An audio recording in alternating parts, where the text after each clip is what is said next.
Do you know the silent damage done by those you call your friends?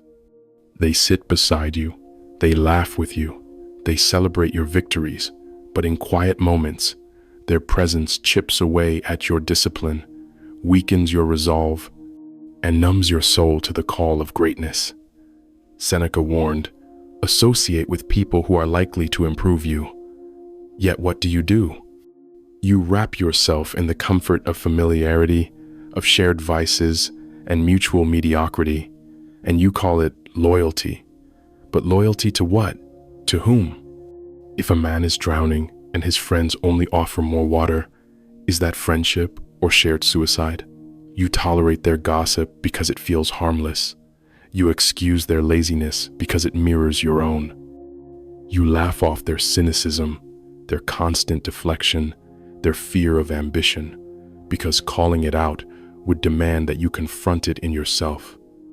Marcus Aurelius wrote, "The soul becomes dyed with the color of its thoughts, but more dangerously, it is also dyed with the thoughts of those it keeps close."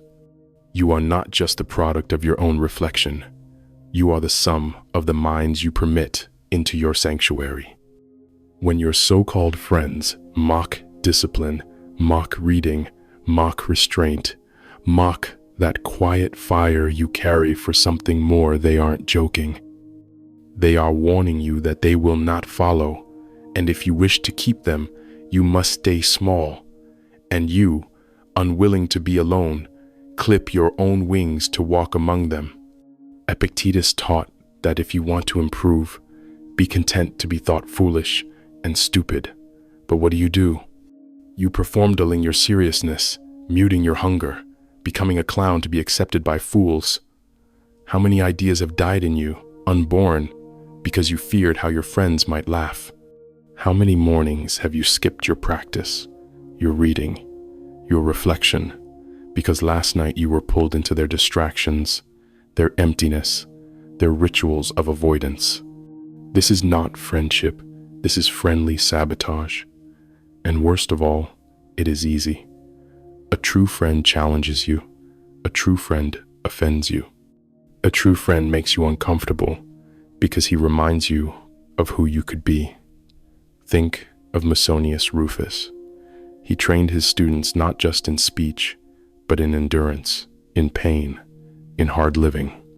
Would you call someone your friend if they never demanded more from you than comfort? If they never provoked your virtue, tested your patience, or sharpened your judgment? There's a reason Stoic thought prizes solitude. It is not because we are meant to be alone forever, but because we must learn to be complete, fortified, without needing the weak support of the crowd. There is no growth in company that denies truth. There is no wisdom in banter that hides fear. And there is no virtue in friendship that tolerates your decay. You must ask, when you leave your friends, are you stronger, sharper, more aware of the brevity of life? Or are you dulled, bloated with distraction, coated in the invisible residue of wasted time? You think you're loyal, but you're addicted. Addicted to the noise, the validation, the permission to be less. And you fear being alone, not because it is lonely, but because it is honest. The Stoic path does not forbid friendship, but it demands that your circle be forged in the fire of virtue, not soaked in the swamp of comfort. Ask yourself now, who in your life would be embarrassed by your discipline? Who rolls their eyes when you seek silence, when you choose reading over entertainment, when you pursue excellence over ease? These are not harmless quirks.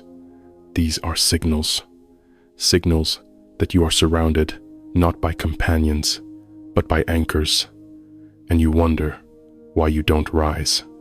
The truth is brutal. Some people love you only when you are weak, because your weakness comforts them. The stronger you become, the more you become a mirror they cannot face. And so they will try to pull you back, not out of hate, but out of fear. And if you yield, you both stay trapped. Remember the words of Aurelius. Waste no more time arguing what a good man should be. Be one. The same goes for your company. Waste no time justifying weak alliances. Find the few who push you, who offend your comfort, who remind you that life is short and the self must be sharpened like a blade. And if they are rare, so be it. You are not here to be liked. You are here to live with virtue.